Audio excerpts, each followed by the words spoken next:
Thanks for tuning in to the Teen Sports Podcast Network, where teens throughout the U.S. and their show guests tackle today's sports topics and issues from a teen perspective. And now, here's your host of the Teen Sports Podcast Network Illinois, Andrew Kish. Thanks for tuning in to the Teen Sports Podcast Network Illinois. I'm your host, Andrew Kish. In today's episode, my guest is Juan Pablo, former professional soccer player and current pro sports consultant. I just want to say thanks for taking the time to be my guest today, Juan. Andrew, thanks for taking the time to interview me. So we're good. It's super exciting to have you today. Today's going to be a great show. Before we get started, though, I want to give our viewers and listeners today a quick rundown of today's game plan. In the first half, we're going to be talking about Juan Pablo's soccer career and his current career in sports consulting. And then in the second half, we're going to be talking about today's topic and issue. Okay. Sports betting. Is the new phenomenon a good thing or a bad thing? A little bit more on that later, though. I know you've had a pretty successful career so far in the soccer world, Juan, or as most people around the world call it, football. So let's just start with all that. I know your first major stint in the soccer world was your career at Robert Wesleyan College. So what made you decide to want to study there rather than any other school? Well, obviously, first I was born in Ithaca, New York, because my dad was studying in Cornell University at the time. Mm-hmm. I was born and I got back to Venezuela when I was 2. So when I was 15, my mom started sending letters to a bunch of colleges in the United States because as being an American, I wanted to have a scholarship and, be able to learn the language, study abroad, obviously, and play soccer, and since I was little, I wanted to be a professional soccer player. I didn't know if I was going to make it or not, but my mom and dad always said, okay, you go to college, graduate, and then you can do whatever you want. Mm-hmm. So I remember my senior year in Venezuela, my mom sent the letters in, let's say, July of my last year, okay?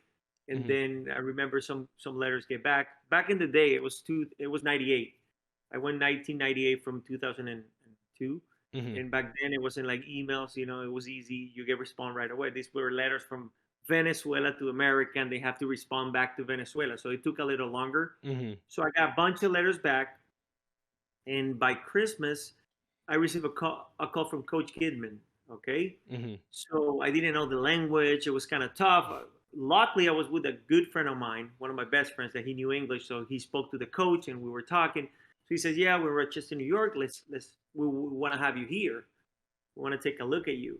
So I say to my mom when I graduated, okay, let's plan. We did the plan. Okay, where do we go? I had no idea what was Division I, Division II, NAIA. I had no idea. Yeah. Zero. So I say, you know what? Let's just first go to New York. Rochester, New York, because I talked to the coach or whatever. Let's just go there. You take a look, and then if we have something else, we can move from there. So I remember I graduated. My graduation date was like July 28th. Yeah. So I flew to Miami the 29th. I didn't have a graduation trip with my friends. I flew to Miami, stayed here till the 3rd. Took a flight. I was 16 at the time. So I took a flight without knowing English from Miami to Chicago, Rochester. So I had to do a layover. I remember the lady taking me to the other door, and I didn't know who was going to pick me up. So I got there, and as I was going down the stairs, electric stairs, I saw two guys with the Roberts Wesleyan shirts. So I said, okay, I guess those two are the guys. So it was assistant coach, and I think it was like the athletic director assistant. Okay. I got there, met Coach Kidman.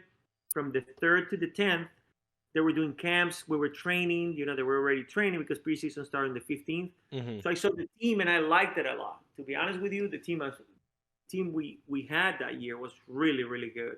There was 4 Jamaicans, 2 Trinidadians, a guy from England, St. Croix, Canadian, and some Americans. But it was a very, very good team.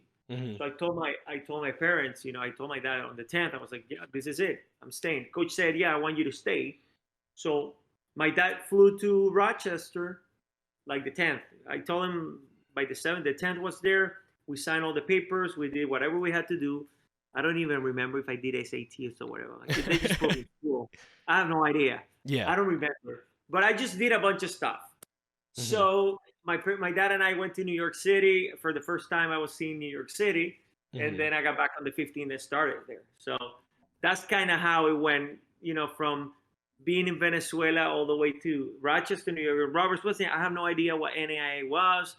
Like I said, then I remember a year or two later, I checked on all the letters.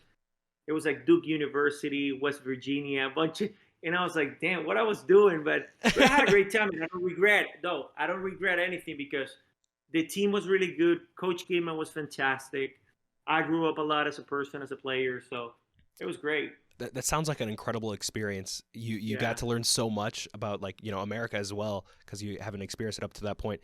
yeah. Um, and then when you were studying at Roberts Wesleyan College, you actually like had some assist records. What was it like being on a team where you had so much? You were such an impactful player for the school. You know, uh, I consider myself just a normal player. I wasn't fast.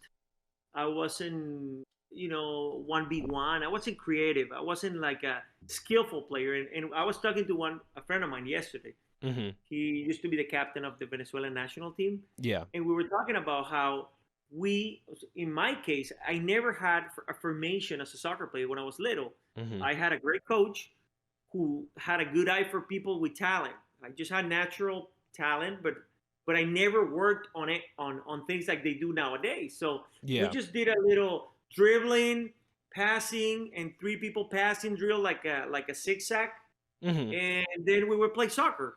That's a training I remember, and a little juggle the ball. That's it. Yeah. Nowadays you do skipping, flags, you do tons of stuff. So Yeah. you're really working on your skills. They're really pushing you to work on your skills. So me as a player, it was funny because I was 17 right away. I turned 17 in August, so I was the youngest player on the team, Yeah. and I was the starter. And Coach Kidman at the time, we played a 3-5-2 um, formation, so I was playing as a left wing, Hmm. uh, you know.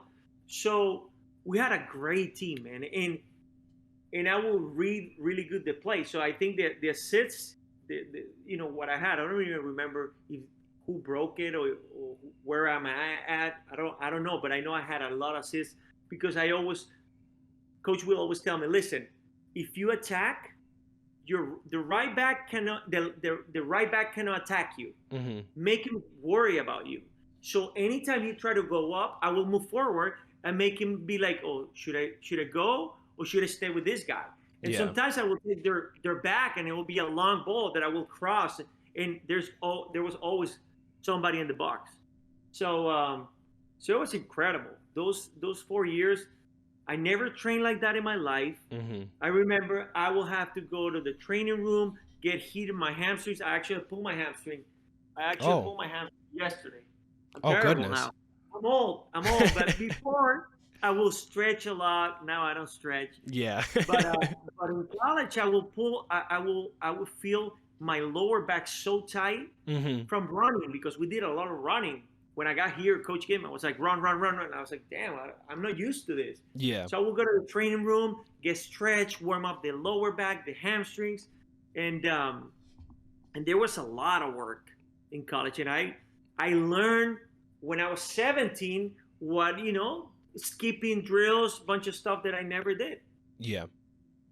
Yeah, okay, so then you had like a fantastic experience within, college sports. You learned so much. It changed you. So then, after experiencing college like that, what was it like transitioning to the professionals? Because I know in 2001 you had, some experience within professional soccer. Yeah. Well, because my parents wanted to graduate, obviously, and went to college, Hmm. business administration, and did okay. I wasn't that worried about studying because all I wanted to do was play soccer. Hmm. So I played in the summer. I played the first summer I stayed in Rochester because coach asked us to stay for the summer league, and then the next 2 summers I went to Salem, Oregon, Hmm. to play in a UP. It was called PDL. It's the I would call them now the USL 2, Hmm. something like that. It was the USL league, and it was the pro amateur It wasn't a pro league. It was an amateur league, so college players can go and then go back to college. So I played there 2 years. I went to tryouts on spring break my senior year. I went to tryouts in Caracas FC. Went there for a week. They liked it. I came back and I signed, and I was playing on the second team for that team in Venezuela. And it was a I tell people when they ask me, so how was your experience with soccer, college, or whatever, I say, obviously, I feel that I lost 4 years while going to college in my soccer career, even though I grew up as a player, but I wasn't on a professional team training with professionals, because when I got to Caracas, I was 21, and there were 17-year-old kids that were playing with me, and they were training with the first team. So their trainings were very tough, and you're playing with professionals, so you become a better player quicker. Yeah. So I lost that, but I didn't care. Got my degree, and then I played in different teams. I played in Caracas. That first season, I played in the second team of Caracas. Then we went I was signed already.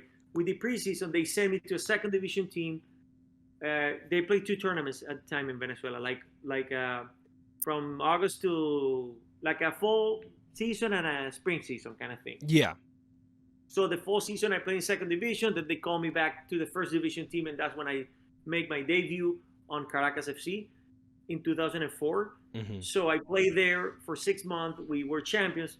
It was the best team in the league. They had national team players all over the place. I barely played. I played 2 games or something. Yeah. So I was like, I got to go somewhere else. I went to Untitled Chapter. From there, I went to another team, Monagas, moved out of Caracas. And I spent a couple of years, and then I signed here in Miami 2008. Played 1 year. My daughter was born. I didn't want to play away from Miami. So I just say, you know what, I'm going to quit for a year, and never came back. And now I'm doing other things. Yeah, no, that's completely understandable. I kind of, in that situation, I would probably agree with what you did. So you played with a lot of soccer clubs then. So was like playing with a bunch of different players and switching from team to team? Was that hard for you as a soccer player, or did you like learn to adapt quick, or how was that? What was that like? If you're into sports, it's not. Well, I guess all depends on the person. I like being with friends, and I like to have a lot of friends, and like people's like, man, so many people. Yeah, because it's just that way. So every time I got to a team, I played with some guys before, or they know me from we play against each other. So it was easy for me to get used to the other teams. It wasn't like, oh, this is shocking. What am I gonna do now? So yeah, no, that makes sense. So okay, so then you stayed away from sports for a while, doing what you had to do. So then, to my knowledge, in 2016, you became involved with the sports management with Red Wine Agency. What made you come back to like the sports world? I'm gonna tell you the whole story. Okay, so okay, I quit in 2009 soccer. I started doing music. A friend of mine wanted me to do. His sister was like a manager at a club, and they wanted to bring a Latin artist act to the club. So I brought a duo, a very big duo from Venezuela. So we put them in the radio. I start calling radios. At the time, I had no idea how to get a song in the radio, so I start calling radios. Yeah. They play the song, they like it, they start, it's programmed, the song, and I was like, wow. So I started learning a little bit about music, and I always loved music, so I listened to music. I was a DJ back in 2002 because a friend taught me, not because I wanted to be a DJ, because I came back from New York to Caracas, and in Caracas, one of my good friends from high school was a hip hop and R&B freak, and I was too. So I would send him all the songs, and he took me to a club in Caracas. They play hip hop, and I couldn't believe it. I was like, damn, they're playing hip hop in Caracas. So I talked to the DJ, told him, listen, I got this music, bunch of music. I'll give it to you. And then you can do whatever you want. You burn it. I'll tell you what songs are playing. So the guy said, yeah, come tomorrow. So me and K12, we went, the both of us, oh, here's our music. No, I'll teach you how to DJ. So I was like, okay, cool. So I learned how to DJ, love music, and start getting involved into music. I was representing, then I grabbed a singer, start representing the singer, and then another producer, and then another singer. In between 2011 and 2014 when I did the show, Mm-hmm. The Bachelor.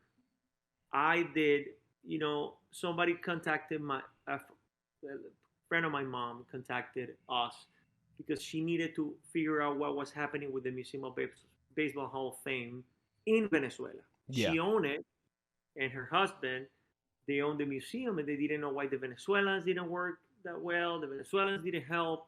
Mm-hmm. So me and we decided to do a little like an auditing and figure out. I went to all the stadiums, spoke to all the players at the time, Yeah. Venezuelan players. So I spent 3 years traveling to every stadium in Major League Baseball, trying to talk to all the Venezuelan players, figuring out if they knew or didn't know about the Museum of Baseball, getting the batting gloves from Jose Altuve, Miguel Cabrera, Triple Crown, a bat, bunch of stuff. Somebody make a debut and I will get the batting gloves, things like that. And I did that for 3 years until the family decided to give the museum away and move to Spain. Mm-hmm. So I said, what? Okay, fine. Then I did the show. And after the show, I started doing sports later than 2016. It was like, we're 2022, 2019. Oh, okay. Okay. Yeah. So I was involved in music. I released a kid on music that was really big. The song he had a massive hit. Okay. Mm-hmm. So that was his first song. We got a massive hit. We got all the labels calling us. So I learned a lot in the industry in that time. And and with that, then I started doing a bunch of other artists. And in 2019, a good friend of mine asked me to help him with his son, who was in Belgium. And at the same time, I was in Barcelona on a trip, and Ansu Fati's agent at the time, Ansu Fati is a kid that plays for Barcelona, asked me for a Venezuelan player. And I was like, why this guy who is Italian, who lives in Barcelona, who is Ansu Fati's agent, is asking me for a Venezuelan player? There's got to be something going on. To be honest, I kind of left Venezuela in the league and I didn't watch that much. So between that guy and my friend's son that I went to Belgium and we saw him and I told him, listen, let's just bring him to America, whatever. He plays now Inter Miami. Yeah. In Miami, he plays for the second team. So I started getting involved into soccer again. Yeah. I had a bad experience with an agent back in the day, so I was like, nah, I don't like this too much. But it just happened to be in again. Yeah, that's super interesting how you got back into something you started with. So then now today, of course, you're working with professional athletes as a consultant. What is it like working with professional soccer players today? I work with artists, and then soccer players are a little less difficult, to be honest with you, because artists are emotional. Even though soccer players are emotional when you get assigned a deal, 2-year deal, for example. Abel is 2-year deal with Inter Miami. He's fine. He has to worry about playing. I have to worry about him being healthy. If I see something that I don't like, I will tell him. Yeah. And but artists, every song they release, it becomes difficult. If it does well, oh my gosh, it does well. If it doesn't do that good, oh, I guess it's not that good. And they are scared. Artists are very insecure. And they see numbers on Instagram and numbers on YouTube and all those things. So there are so many things that go for artists that are different than musicians. But, it's the two things that I love the most. So I'm pretty happy to be part of it.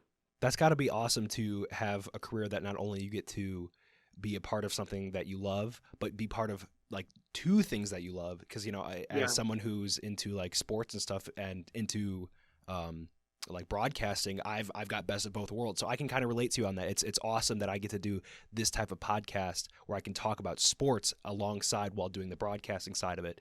So that's super, super cool. What's your sport? What do you like? My main sport's basketball. I love basketball. I'm super into NBA basketball, Chicago Bulls to be specific. Michael Jordan. Yeah. Oh yeah. The big man right there. Well, I got one more thing to ask you before we go ahead and switch things up here, but it's not for me. Again, we asked our viewers and listeners of TSPN to submit some questions through Twitter. We went ahead and selected one of those questions today, and that question comes from Thomas E. Coyle, and he asks, how has your experience in the entertainment world affected your perspective on sports, and has it helped you become a better sports consultant? The entertainment, you get to see the good, the bad, the ugly, the everything. Mm-hmm. Okay, and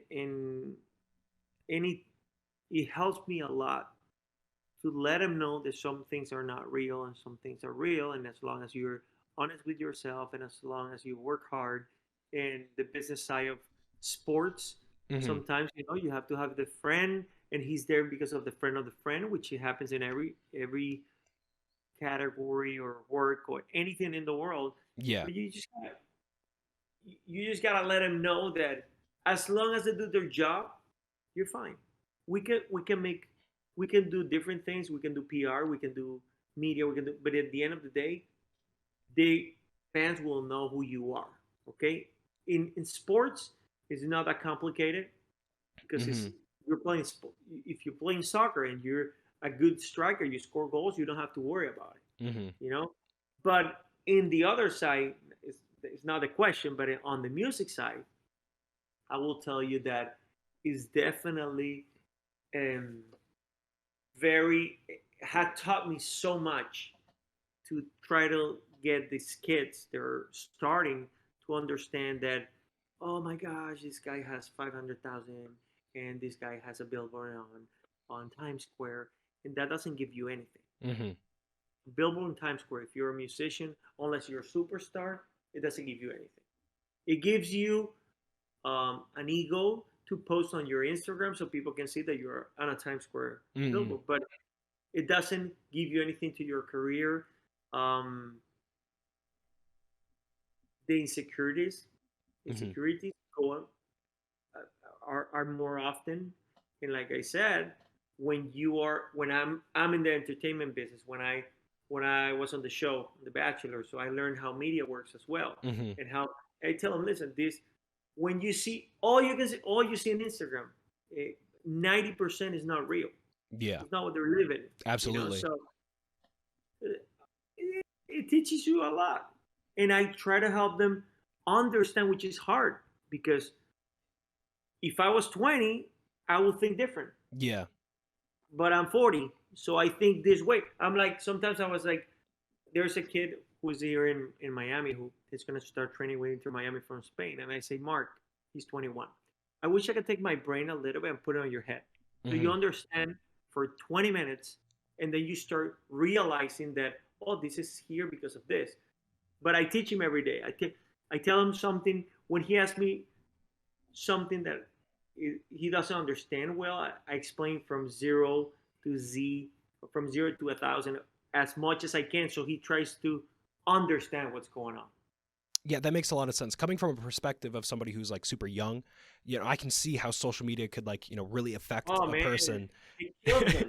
Yeah, no, because it is all about the numbers. It's only recently where I've discovered, okay, social media isn't an actual like representation of reality. It's just whatever is going to get the most clicks, what people want to see. So, of course, everything on social media is going to seem perfect when in all actuality, that's not the case. No, and sorry to interrupt you, but I tell people it's not the same being famous and be successful. Mm-hmm. That's it. If you want to be famous, bro, get some money, get some PR, do some crazy things, and you might be famous for a little bit. If there are successful people that don't even have Instagram. They don't care. Just live a normal life. Hey, well, there you go, Tom. Every episode of the Teen Sports Podcast Network will feature a user-submitted question through Twitter. So if you want a chance to have your question featured to one of our future guests, make sure to have an active Twitter account and to follow us at TSPN Podcast. We tweet out our questions there, and once you see it, that's your chance to reply. It's been great getting to know you a bit more, Juan. You've had a lot of fascinating experiences. We're going to go ahead and start moving forward from this segment today, though. We're going to get ready to start discussing our topic and issue of the day, sports betting. Is the new phenomenon a good or bad thing? More on that, though, after this short break. You're in high school, serious about your future, and have a real desire to be near the action. Hi, Andrew Monaco, voice of the Texas A&M Aggies here. If you have an interest in a sports broadcasting career, the YSN Masterclass for high school students is your ticket. An online, on-demand series of video lessons conducted by sports industry professionals ready to help fast-track your sports broadcasting career. Learn more and register today at ysnacademy.com, ysnacademy.com. And welcome back to the Teen Sports Podcast Network, Illinois. I'm your host, Andrew Kish, currently here with Juan Pablo, former professional soccer player and current pro sports consultant. We just got finished learning a whole bunch of fascinating information about his life inside the sports soccer world. But now we're going to be getting into today's sports topic and issue of the day. Sports betting. Is the new phenomenon a good or bad thing? But before we get into some heavy discussion, I just want to get your initial thoughts on that topic and issue, Juan. It's hard to control.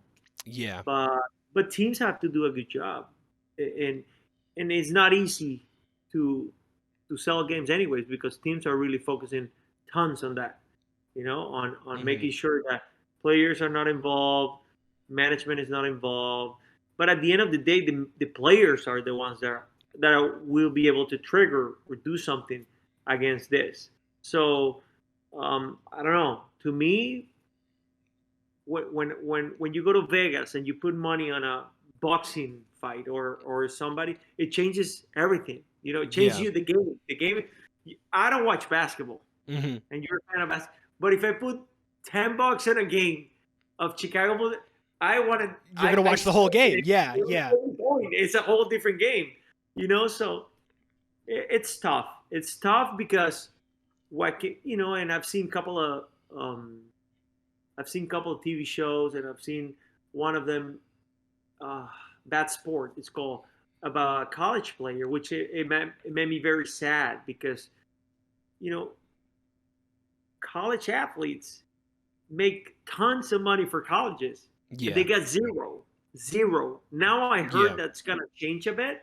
So yeah, if you don't pay well the athletes, if you don't pay well the referees, if you don't pay well people involved, and college players don't get something, it's going to be hard to fight against it. Yeah, no, that's a perspective I didn't even think about. I have all these points I'm super excited to talk about, but that already right there, that's a point I didn't even think about, the way it could affect the actual game itself. That's super interesting to think about because, if players get involved or they know there's money there, that could change sports forever. Hey, it does. Yeah. It does.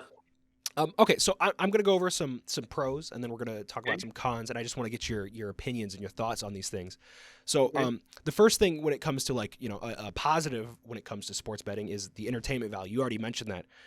People will get more invested into games they're watching. It's going to make games more engaging for fans. You're exactly right. If you're not into basketball and you bet on that game, you're going to watch that whole game. And not only that. I watch basketball the fourth quarter. That's it. To me, it's funny, but it's what you say. Yeah. Yeah, no, absolutely. So then, someone could, I think a positive on that is also it brings new people to the market. So like going off of what I just said, people who aren't invested in sports, but they like, okay, yeah, I'll gamble on this game. I'll put $5 down. They're going to be into that specific game. But that could also potentially go, wow, I really enjoyed watching that. I'm going to just watch a game tomorrow. And that brings more people into basketball, soccer, football, baseball, any sport that you mention that could bring new fans in. So sports betting not only is a medium to cause more entertainment, but it's also a medium that could bring people into a sport they never thought they would enjoy.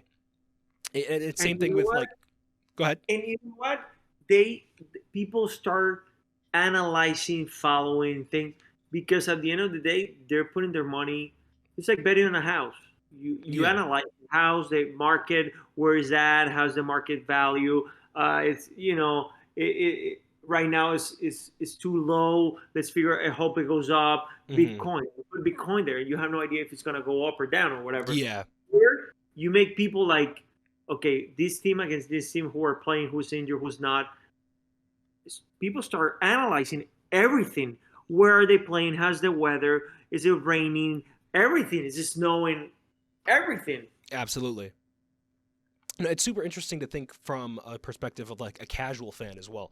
So like for me, I think I've missed 2 Chicago Bulls games this entire season so far. I've been a diehard fan for years, but now I have friends from the area, so they're betting on Chicago Bulls games because they like sports betting, and they're telling me things about the team that I had no idea about. So there's people who have been casual fans all these years, like, yeah, I like this team and I watch them every now and then. But now they're watching everything, and not only watching everything, they're like you just said, analyzing, finding data. They're learning all these things about the team. It's insane to see. Yep. Yep. Yeah. So I mean, those are a few positives, obviously, of sports betting, but a lot of things that people are thinking about. Oh, the negatives of it. So I want to get into some of the cons. So in America, gambling addiction is a serious issue. 1% of all adult Americans actually have an issue with gambling. And, 1% doesn't sound like a big number, but, when the country has 300 million people, that is a minimum of people who have been identified of having this issue. That's 3 million Americans who have a gambling addiction. And something that's going on in our country right now is young people, doing all these things they shouldn't be and getting into addiction habits. So having, I know people, the day they turn 18, they start gambling on sports. I mean, even younger than that, under like an alias, they're gambling on sports. So they're developing addictions at a young age. What do you think about all that? Well, it's tough. Like I said, it's like addiction to drug. When you're too young, you don't know how to control that. Mm-hmm. Okay. And there's some people that are old, they don't even know how to control that. Yeah. So depends on you and who you are and how you feel and how you think and how strong you are or whatever. Then that's when you have to figure out if you are able to do something or not. That's, and it's a tough situation because I have a 13-year-old daughter. I don't know what she likes yet. Yeah. And I have to be, and I'm worried and what she likes, what she doesn't like. She's her addiction is the cell phone. Mm-hmm. Her addiction is TikTok. Her addiction is Snapchat. Her addiction is kids nowadays. I don't know if you talk in Snapchat, but my daughter, that's her chat. Yeah, no, see, the thing is, I understand. I'm on, I mean, since we've been in this call, I've had like 3 or 4 Snapchats pop up on my phone, so I can completely understand where that addiction comes from. My daughter's chat is Snapchat. Mm-hmm. Her friends, they're old. They don't do WhatsApp. They don't do iMessage. No, it's a Snapchat. Boom, bang, pictures, send, and it's an addiction. You take it away from them. She's grounded right now, and I have her phone. So, and she's just like, oh, I don't know what to do. Yeah. So, everything has an addiction, of course, and you have to see how strong you are. Sports betting, it's a big one. Drugs are everywhere too, so it's tough. Yeah, see, the thing that I always think about though is there's different types of addictions. There's like mental addictions, and then there's like physical addictions when it comes to like substance abuse. But with mental addiction, you can get addicted to anything. I mean, I in theory could be addicted to sports. Like I spend probably like half of my day every single day reading and watching Chicago Bulls, stuff like that.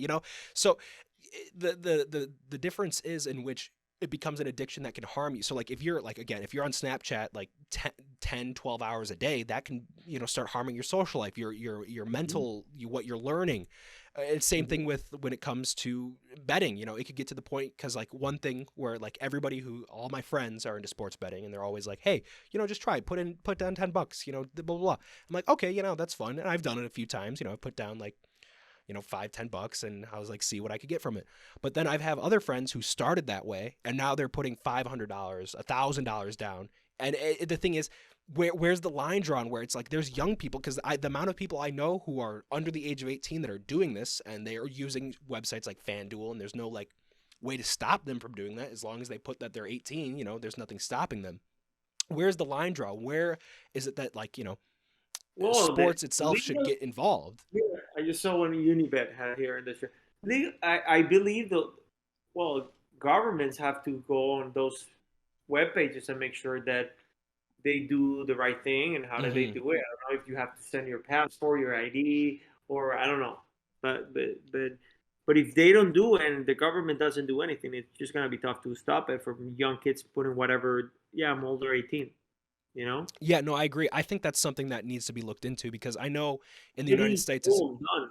yeah, the United States specifically, there's so many like gambling laws. I know there's states where like they can't even be on land. You can gamble. I know Illinois, if you want to Mhm. go gambling, you have to go onto a boat. It's weird because it's technically not on land. It's weird laws like that, but they're strict about it. And there's all these youth people with sports betting because sports betting isn't looked at the same as like going and doing a slot machine or playing Correct. blackjack. So that's something that's super interesting that I think not only should we be like concerned about, but there's things that government agencies need to be looking at it like it's gambling because that's exactly what it is. Yeah. Um, Another facet of like a negative when it comes to this is sports betting is all online, and if anybody has been on the internet before, the amount of scams online is it's insane to like see Yeah. what you can find online. And I know there's websites such as like FanDuel, they're super safe. There's apps, they're protected. Like if there's they pay out their money, but the amount of people who have like, okay, I'm interested in sports gambling or sports betting. I want to, I want to try this out. So they go online and they look at all these different websites. There's perks there for different each website. There's reasons why you would go to FanDuel versus another website. But then there's these websites that promise all these like guarantees, and people are like, oh wow, this is a great deal, and then they lose all their money. How is that governed? What do you think about all that? Well, you cannot control that, man. Yeah. Unless government goes and sees them, boom, eliminates the page, and that's it. Mm-hmm. It's just like buying something on eBay or any other page that you wait for your product or something like that. So I guess people need to understand and learn and double check and triple check every time they do something online. There's scams on Instagram, there's scams on Mm-hmm. Facebook, there's scams everywhere. So Yeah. government once there's a scam or something big, they cancel it, they eliminate page or something. But it's hard. It's hard Mm-hmm. to control all those things online because anybody can make a web page, anybody can charge for it, and until get caught, they just start ripping other people. Yeah, no, you make a lot of fair points because initially going into this, my mindset is because I've seen how it's affected like friends of mine. Sports betting, Hmm. I've always been like, okay, this isn't okay, this is bad, this is something this should be regulated, something that should be watched on more. But you're right. If the government isn't making the right steps or these companies aren't fighting against it, there's nothing you really can do because it's And not. there's too many. Also, the government might be working on doing stuff, but there's so many. How can you control a gazillion million whatever pages are everywhere, scams Yeah. everywhere? Unless you report it, Hmm. if you get scammed and they get ripped or whatever, they never pay you. May have to do a report, police report. I don't know, and they will be, oh, this is a web page, it's a fake one. Okay, we'll try to find the way to take it down. But I guarantee you, they have millions of web pages they have to take down. Oh yeah, You know, no, I yeah, agree completely. There's the government's probably already tackling this like crazy, but the thing is, yeah. there's the main thing that I think of is the fact that I know like FanDuel, which is a huge website where they even require you to send a picture of your ID. When Okay, I have multiple friends who are underage who are on FanDuel betting like they were betting on the Super Bowl. So it's just okay. like what is the next level when they can get by like when there's people being able to like surpass like they get fake IDs. Who's held responsible at that point? Is it the person underage or is it FanDuel themselves? Well, but if you have a fake ID, depends on the fake ID. If you're using somebody else, or if you made a fake ID for yourself. Hmm. At the end of the day, if the security from FanDuel is not, I don't know how to explain it because with fake IDs, they will have to have a system that they will recognize fake IDs or real IDs. So Yeah, I don't know if that's something that they can do. I don't even know. I think Because yeah, no, that makes sense though, because it's just like at that point, how can you prevent the youth from getting involved with this? Because correct. like we said, addiction is something that affects everybody. You had mentioned the stuff with Snapchat and your daughter, and I feel like a lot of that is people at a young age. And there's, I mean, even in history, you can look at cigarette companies targeting ads towards younger people. Hmm. I've always think about where's the line drawn, because you know what they're advertising toward, but they're like, no, that's, you know, you have to be 18 or older to do this, but the advertising is towards them. Same thing with sports, because like a lot of people who are into sports on that level are young people. I mean, of course, there's obviously older generations of people who have been into sports their entire life that stick with it, but it's super scary to think about that there's another generation of youth who have been brought on to addiction through iPhone apps. And it's not just with betting. I mean, you've spread it, you said it yourself, with they can't handle being away from Snapchat. Little games. The little bunch of little games. The what's the name of the big game? They're like diamonds and stuff. Diamonds and stuff? There's Like little diamonds and little things that I don't even know. Candy Crush. Oh yeah, stuff like that. I know, you're like Bejeweled, stuff like that. Yeah. No, it's super scary to think about. One last thing, as a negative, the amount of people, if you look in like the past few years statistically, every single year the people who are sports betting is increasing like crazy, and the amount of people who are negatively affected financially is increasing as well. Because it's similar to what I just said. I have friends who started off betting $5-10. I'm like, oh, $20, I'll do it one time, see what happens. And now they're betting, $1,000. I'm high school students. How do you come up with $1,000 to bet money? Imagine what you're going to do when you're a grown adult. So I think a lot of this is, there's extreme benefits in regards to entertainment and the industry itself. But, I feel like this is just like a ticking time bomb, Mm-hmm. Um, Any addiction is a ticking time bomb. You need to be able to control what you do and what you don't, and it's hard for people to control it. Government try to control drug use, and they still people using drugs, and there's people overdosing. It's gonna happen. Yeah. So in the case of parents, they need to teach your kids and try to figure out and be the most open with them, so they trust you and they can tell you if they're having issues with something or not. So there's so many things, man. We can talk hours about this, because at the end of the day, addictions are things that happen to kids and older people that they try to control, and if they can, they just have to go for help. I guess the FanDuels of the world need to be like, okay, if you're into addiction, they have to call this number if you feel like you're getting addict. I don't know, to make it, it's like cigarette. When you buy cigarettes or you see boxes of cigarettes in different countries, you turn around, there's like a cancer picture or something like that, Yeah. So they're like, that can happen to you. FanDuel, okay, you can add it. You can call 1-800 whatever for help. I don't know. So you've really made some great points. Going into this, I was kind of closed-minded. I had the mindset that sports betting is just all inherently bad. I didn't really think about all the positives.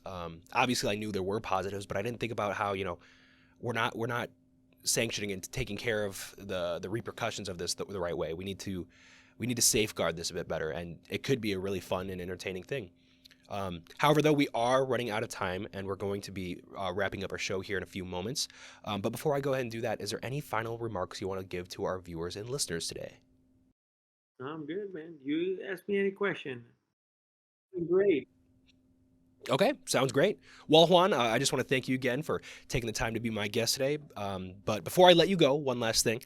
Is there any way my audience can follow you or find you online? Yeah, at Juan Pablo Galavis. JUANPA, and my last name Galavis. I'm there on Twitter, Instagram, Snapchat, Clubhouse, and Facebook. So many. Yeah, no, I got you. I use Twitter and Instagram. That's about it. So. Sounds great. Everyone who's watching and listening today, go make sure to follow our fantastic guest today, Juan Pablo. Thank you, man. I appreciate it. Yeah, absolutely. That's all, though. That's our show for today. So thanks for listening to this episode of the Teen Sports Podcast Network, Illinois. Be sure to follow us on Facebook, Twitter, Instagram, and TikTok, all at TSPN Podcast. I'm your host of the Teen Sports Podcast Network, Illinois, Andrew Kish. Thanks for watching.